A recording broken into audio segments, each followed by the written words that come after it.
May XRM 125 tayo dito. Umuusok na. Yan, sinubukan ko muna. Yan, umusok talaga. Malakas talaga yung usok. Yan, kaso lang, pagtanggal, ayun, dumikit yung stud sa block. Yan, binasag ko na yung block. Yung lumang block niya. Yan, binasag ko na para matanggal lang. Hindi talaga kaya. Pag hindi basagin. Total, palitan na naman yan ng block. Kaya binasag na lang. Yun, no? Okay yung palabas. Basag na yan. O, yan, ganito yung tsura na nabasag na. Basag na yung block. Tapos, ayan, pinalitan na ng bagong block.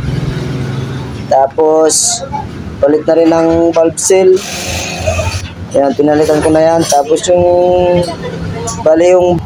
bali apat na washer, yung tanso doon sa baba, sa may right.